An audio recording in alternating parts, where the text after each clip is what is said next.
paz do Senhor Jesus, irmãos. Estou aqui com mais um Pode Conversar. Estou com a presença do pastor Jeremias. E hoje eu vou fazer algumas perguntas para ele, de acordo com a Bíblia, de acordo com o ministério pastoral. A primeira pergunta para o pastor, primeiramente agradecendo pela presença do senhor aqui no meu programa, né? Que é uma honra tê-lo aqui. A primeira pergunta que eu faço para o senhor é: como que a gente busca um conhecimento profundo? Como que a gente busca essa sabedoria de forma profunda? O senhor tem algum aconselhamento para isso? Bem, graça e paz a você que está assistindo aí. Primeiro passo, vamos separar o que é sabedoria e o que é conhecimento. São duas coisas extremamente diferentes. Conhecimento, você aprende, tá certo? Sim. Você vai para a escola e aprende, você consegue exercitar. Alguns tipos de conhecimento se vêm pela repetição. Você faz 1, 2, 3, 4, 5 vezes, você fica bom nisso. Sabedoria é algo diferente. Sabedoria vem do alto. Vem do alto. Por isso que o Jó, lá no capítulo 28, a partir do versículo 12, ele diz assim: de onde, pois, vem a sabedoria e onde é o lugar do entendimento? Assim, a terra diz: ouvimos com os nossos ouvidos a sua fama. O mar diz: não está conosco. Não se trocaria por ela o precioso ouro de Ofir? Não se pagaria por ela o precioso topázio da Etiópia? Onde, pois, vem a sabedoria e onde é o lugar do entendimento? Deus sabe o seu caminho, Ele conhece o seu lugar.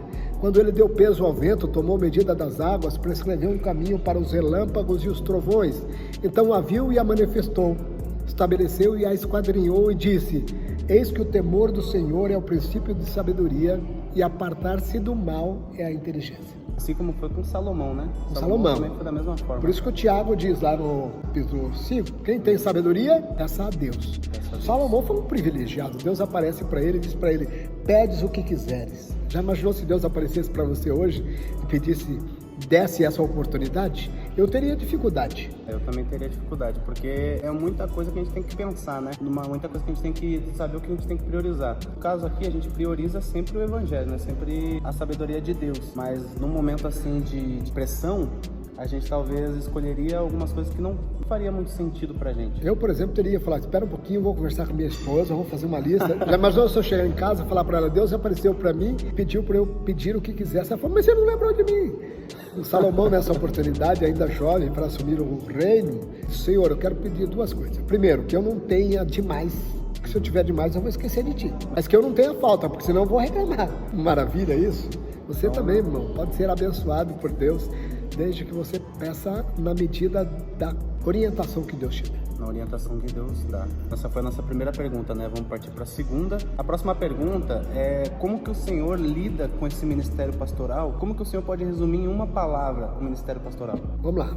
Meu ministério pastoral não é um de dedicação total.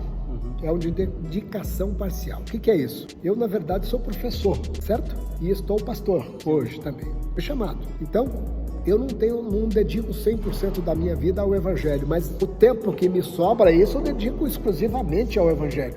E faço isso com muito carinho, com muito prazer. Como se resume o ministério pastoral? Dedicação e chamado. Você entendeu o chamado? Dedique-se a ele, porque a Bíblia diz assim: tudo que tiveres a mão para fazer, faça da melhor maneira com que você pode. Para Deus, né? Para Deus. Não entendeu o chamado. Então não adianta você estar desempregado, num dado momento falar: eu vou me colocar o meu nome à disposição da diretoria geral regional para ser um pastor. Não vai funcionar. Não é assim que funciona. Você só vai quando entende o chamado. Deus te chamou e disse: eu fui vocacionado para isso. Você vai fazer isso com carinho. E as pessoas para quais você trabalha, porque na verdade você é um pastor, vai cuidar de alguém, elas vão te amar e vão amar a Deus por causa do seu trabalho. Ou seja, vai ser perceptível, né? Quando a gente está fazendo aquele chamado, está fazendo aquele ministério com amor, com vontade, com querência mesmo, né? Você não sofre. Todas as coisas que você faz por gosto, você faz bem feito. As pessoas entendem isso. Você não faz por valores financeiros, você faz por amor à causa. Quem faz por amor à causa não tem hora, não tem dia da semana, você faz com gosto e as pessoas se enchem da unção. É para isso que Deus chamou alguns, por isso que são poucos os chamados, não são todos, são poucos. E você vai saber quando é Deus te chamando. Mas um ponto muito importante que eu achei que o senhor falou, que eu até vou anotar depois: quem faz por amor, quem faz com paixão e com querência, não sofre. Não sofre. Eu, por exemplo, sou professor. Outro dia um aluno meu chegou e falou: o senhor ganha mais do que os outros?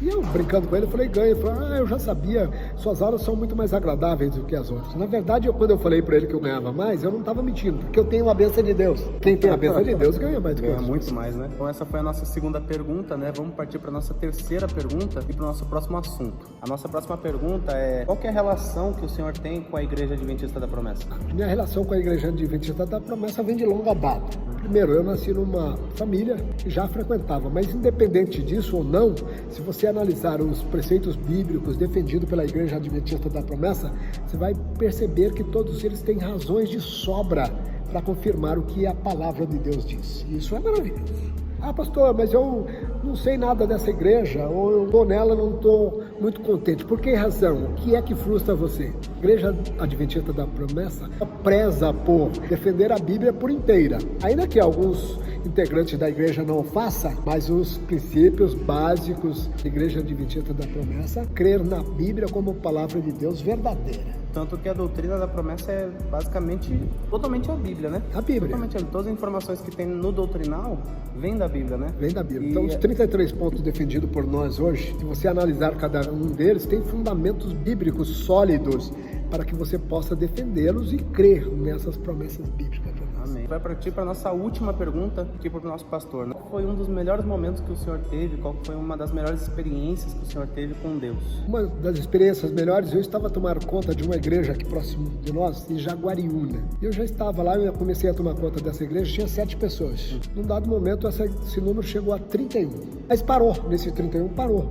Ficamos um ano inteiro com apenas 31 pessoas. Minha esposa chegou ao ponto de dizer, falou, tá na hora da gente mudar de igreja para um outro. Nós começamos a orar pedindo que Deus enviasse pessoas. Eu sei que nós oramos lá por uns 6 meses. Um dia nós estávamos numa vigília, apareceu um camarada de uma outra igreja e falou, pastor, você não me conhece, mas Deus mandou eu vir dizer para ti que o teu desejo vai ser cumprido. Naquele dia eu saí chorando daquela vigília, dirigindo, de repente o Espírito, sozinho no carro, o Espírito Santo disse para mim, olha para a direita, vai ter uma placa. Eu passei de uma placazinha redonda com o número 60, ele falou, esse é o número. E eu entendi o projeto de Deus. Voltei para casa feliz da vida. Aquela semana, segunda-feira, uma pessoa me liga e falou, pastor, tinha uma visita para fazer. Eu fui fazer a visita. Da visita na segunda, na terça e na quarta. Chegou na quarta, fiz o apelo, se entregaram 5 pessoas.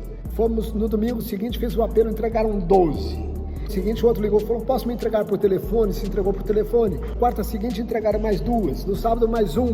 Na semana que vem, entregaram mais 3. Foi assim o mês inteiro. Foi um mês de julho, eu vim 31 dias para Jaguariúna. Eu moro em Campinas, fui 31 dias para Jaguariúna. Em todos eles, o Senhor falava de maneira poderosa. Sei que depois de 3 meses, eu fui fazer a conta e não era só os 60. O número tinha passado. Foram 68 pessoas que vieram, além das 31 que nós já tínhamos. Momento gostoso. Deus, quando fala com você e tem um projeto na sua vida, Ele vai cumprir o projeto. Vai cumprir. É só você. Deus, Ele mantém as suas promessas, né? As promessas de Deus são infalíveis. Muitas das vezes nós não temos olhos para ver a glória de Deus. Deus continua atuando de maneira poderosa em pessoas que entendem o projeto e se coloquem à disposição do Senhor. Então, pastor, finalizando esse vídeo, agradecer imensamente, né, pelo senhor ter se disposto, né, a gravar essa entrevista aqui com o senhor, porque eu estou iniciando meu canal também, né, de pouquinho em pouquinho. A gente vai trabalhando aí para conteúdo evangelístico, né, que as pessoas recebam esse conteúdo, recebam essas informações, fortaleçam e edifiquem cada vez mais, não somente elas, mas toda a família que assiste, os membros da igreja e por aí vai, né, a gente quer alcançar um público muito grande. Se você tem desejo de ser alguém atuante na igreja ou ser usado um dia, comece a se dedicar agora, comece a estudar, se prepare, porque algumas das pessoas ao ver você falar, fala que sabedoria, mas a sabedoria vem quando vem o treinamento, o preparo e a busca dela por Deus. A Bíblia diz assim, o Espírito Santo trará a memória, mas vai trazer à memória aquilo que você aprendeu um dia. Se aprendeu, fique tranquilo, busque na palavra do Senhor. Se tiver falta de sabedoria, peça a Deus, e você vai ver como é gostoso ter essa interação e esse relacionamento com esse Deus maravilhoso. Sempre pedindo, né? Sempre pedindo para Deus que Ele promete e Ele dá, né? Como aconteceu com o Senhor. Então, meus irmãos, esse foi o nosso Pode Conversar de hoje, né? Espero que vocês tenham gostado do conceito bíblico que o nosso pastor nos trouxe, as informações que vocês receberam neste vídeo. Agradecer pela disposição de vocês aqui assistir esse vídeo também. Não esqueça de curtir o vídeo, se inscrever no canal se você não é inscrito e comenta aqui embaixo alguma pergunta, alguma questão que você não tenha entendido, ou uma pergunta que você tem, uma dúvida que você tem, biblicamente falando. Amém? Quero agradecer ao pastor mais uma vez. Amém. Pelo senhor ter se disposto para esse vídeo. Amém. E agradeço a todos e tchau.